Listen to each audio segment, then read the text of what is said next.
चुनाव के दूसरे चरण के प्रचार में सभी जुटे हुए हैं।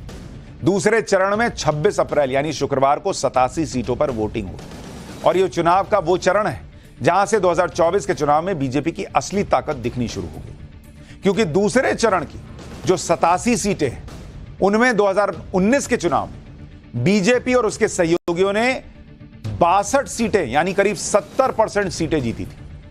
एक सीट जेडीएस ने जीती थी जो अब बीजेपी के साथ है, यानी 87 में से 63 सीटें 2019 में बीजेपी के खाते में गई थी, बीजेपी और उसके गठबंधन के खाते। कांग्रेस ने मात्र 18 सीटें जीती थी, जिनमें 15 सीटें अकेले केरल से आई थी। दूसरे चरण से पहले तुष्टीकरण के मुद्दे की गूंज सुनाई दे रही है, तो इसकी वजह भी है क्योंकि दूसरे चरण में कम से कम 25 सीटें ऐसी हैं जो मुस्लिम प्रभाव वाली सीटें या फिर जहां पर अच्छी खासी संख्या में मुस्लिम वोटर्स हैं। और इनमें अगर उत्तर प्रदेश की 8 सीटें जहां दूसरे चरण में मतदान है, 26 अप्रैल को वोटिंग है, उन सीटों में बात करें तो मुस्लिम वोटर अमरोहा में करीब 35% मुस्लिम वोटर है यूपी के अंदर, मेरठ में करीब 23% मुस्लिम वोटर, अलीगढ़ में 19%, बागपत में करीब 19% मुस्लिम वोटर, बुलंदशहर में भी 19% मुस्लिम वोटर, गाजियाबाद में करीब 25% और गौतम बुद्ध नगर में करीब 16%, मथुरा में करीब 8.5% मुस्लिम वोटर। कल हमने आपको बिहार के बारे में भी बताया था कि वहां जिन 5 सीटों पर दूसरे चरण में वोटिंग होगी वो भी मुस्लिम प्रभाव वाली सीटें। इन 5 सीटों में मुस्लिम आबादी अगर देखें, किशनगंज 67% मुस्लिम वोट, कटिहार 38%, पूर्णिया 30%, भागलपुर 15%, बांका 10 से 15%।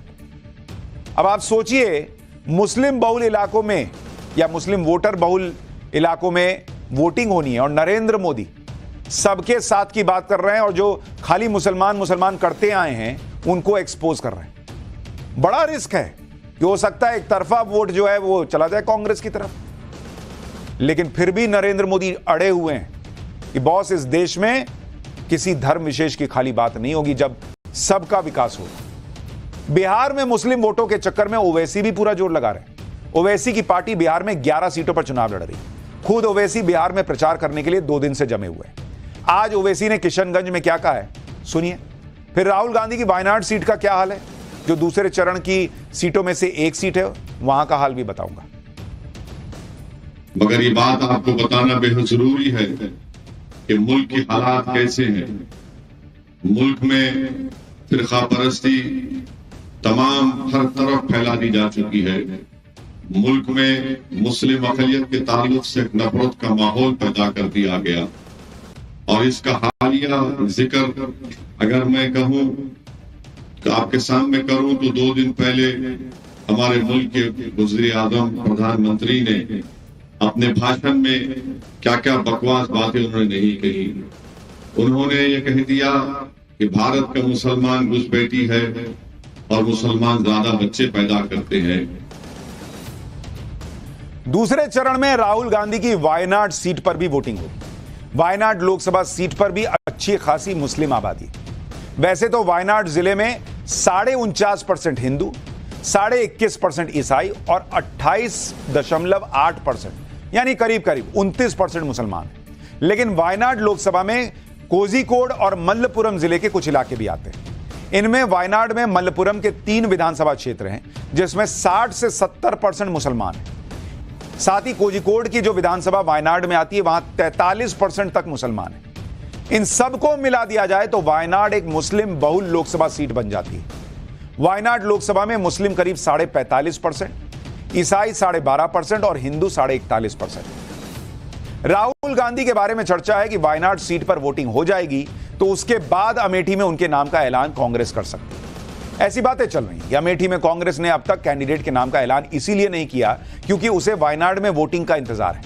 लेकिन अमेठी में स्मृति ईरानी ललकार रही हैं कि राहुल गांधी अमेठी आए तो सही। स्मृति ईरानी ने आज यह कहा कि अमेठी की सीट पर तो जीजाजी यानी रॉबर्ट वाड्रा की नजर है, इसलिए साले साहब यानी राहुल गांधी क्या करेंगे। सुनिए स्मृति ईरानी को, फिर बताऊंगा कि यूपी में सीएम योगी ने कैसे इंडी गठबंधन को धुआं धुआं कर रखा है। तब 26 बाद आएंगे वायनाड से ऐसे टाटा हाँ भैया, फिर भी आएंगे तो देखिए अब जीजा जी की नजर है तो साले साहब क्या करेंगे। एक जमाने में दादा बैठे हैं बड़े बुजुर्ग जब बस में सफर किया करते थे, 5 मिनट के लिए सीट छोड़ के कहीं जाना होता था, तो बुजुर्ग अपनी जेब में से रुमाल निकाल के सीट के ऊपर छोड़ दिया करता था कि बैठना मत हमारी सीट पर। करते थे कि नहीं करते थे बात?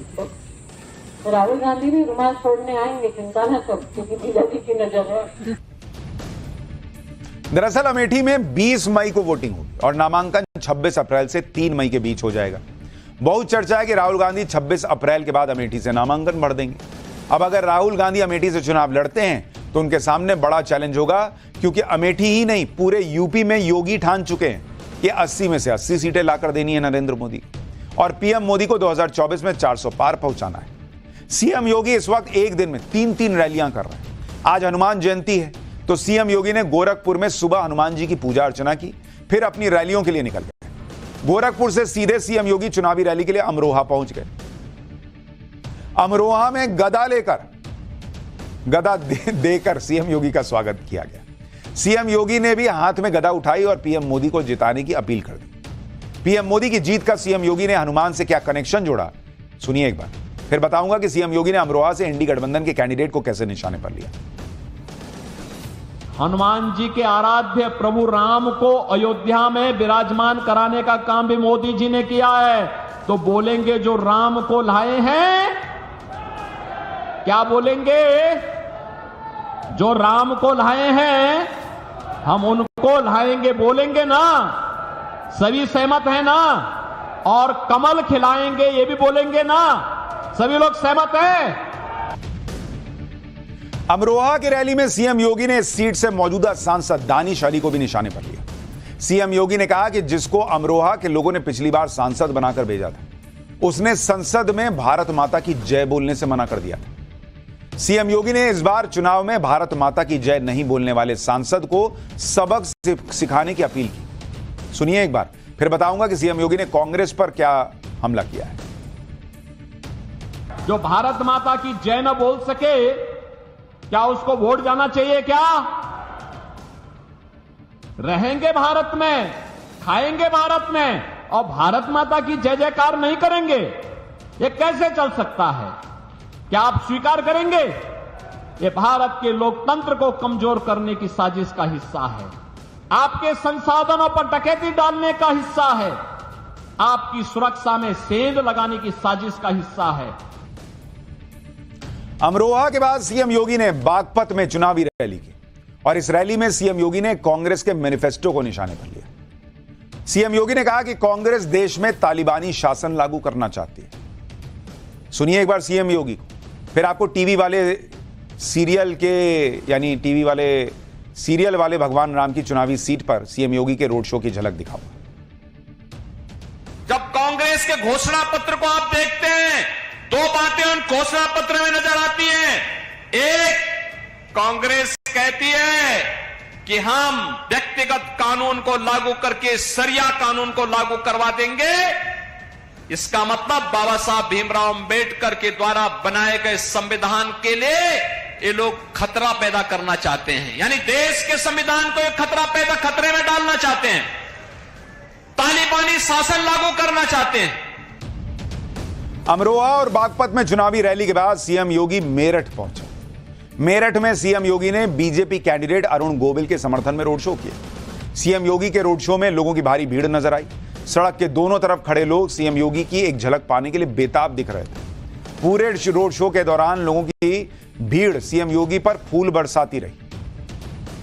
सीएम योगी तो ताबड़तोड़ प्रचार कर रहे हैं, लेकिन इंडी गठबंधन का हाल यह है कि समाजवादी पार्टी के अध्यक्ष अखिलेश यादव को भी आज मेरठ में चुनावी रैली करनी थी, लेकिन आखिरी मौके पर अखिलेश यादव की रैली ही रद्द हो गई। जबकि बीएसपी प्रमुख मायावती ने आज मेरठ में रैली की। मायावती ने सरकार में आने पर पश्चिमी यूपी को अलग राज्य बनाने का वादा कर दिया। और इस वक्त अखिलेश यादव से जुड़ी एक बड़ी खबर भी आ रही है और हैरान करने वाली खबर भी आ रही है, वो भी आपको बता देता हूं। कन्नौज से लोकसभा चुनाव लड़ सकते हैं अखिलेश यादव। अब यह खबर आ रही है, कहा जा रहा है कि आखिरी दिन अखिलेश यादव नॉमिनेशन दाखिल कर सकते हैं। कल ही अखिलेश यादव ने कन्नौज से तेज प्रताप यादव को उम्मीदवार बनाया था। यानी अखिलेश यादव की सिर्फ रैली ही रद्द नहीं हो रही, बल्कि समाजवादी पार्टी में टिकट बंटवारे को लेकर उनका कंफ्यूजन अभी तक दूर नहीं हो पाया है। कल तेज प्रताप यादव को टिकट मिला, और अब खबरें आ रही हैं कि अखिलेश यादव कन्नौज से चुनाव लड़ सकते हैं लोकसभा का और आखिरी दिन नामांकन कर सकते हैं। इससे पहले भी अखिलेश यादव कई सीटों पर अपने कैंडिडेट्स बदल चुके हैं और अब क्या कन्नौज में भी कैंडिडेट बदलेंगे, खुद चुनाव लड़ेंगे, यह सवाल खड़ा होने लगा है। एक तरफ यूपी में सीएम योगी के सामने इंडी गठबंधन और विपक्ष पस्त है, तो दूसरी तरफ बंगाल में अमित शाह ने ममता बनर्जी की सियासत के छक्के छुड़ा रखे। अमित शाह ने आज मालदा दक्षिण सीट पर रोड शो किया और रायगंज में चुनावी रैली की। रायगंज में दूसरे चरण में 26 अप्रैल को वोटिंग होनी है।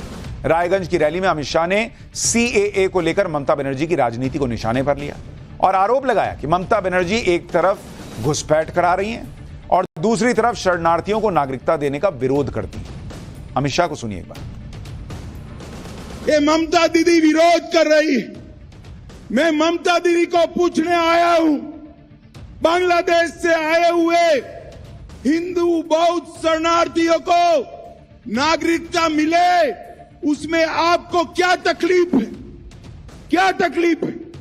क्या अधिकार नहीं है उनका बंगाल पर? भाई और बहनों, अधिकार है या नहीं है? जोर से बोलो, अधिकार नहीं है। और एक और तो दीदी, आप घुसपैठ करा रही हो और घुसपैठियों को घुसा रही हो, और दूसरी ओर शरणार्थियों की नागरिकता का विरोध करती हो। आज कांग्रेस पार्टी ने कह दिया कि अगर वो सत्ता में आएंगे तो सीएए नाबूद करेंगे। मैं कहकर जाता हूं, कांग्रेस पार्टी या ममता बनर्जी की हिम्मत नहीं है सीएए को हाथ लगाकर देखे, हर हिंदू शरणार्थी को नागरिकता मिलेगी, मिलेगी, मिलेगी। यानी बंगाल के चुनाव में सीए एक बड़ा मुद्दा बना हुआ है। अमित शाह ताल ठोक कर कह रहे हैं कि भैया नागरिकता तो देंगे, और ममता बनर्जी अलग बातें कर रही हैं। दूसरे चरण का चुनाव भी बड़ा दिलचस्प हो गया।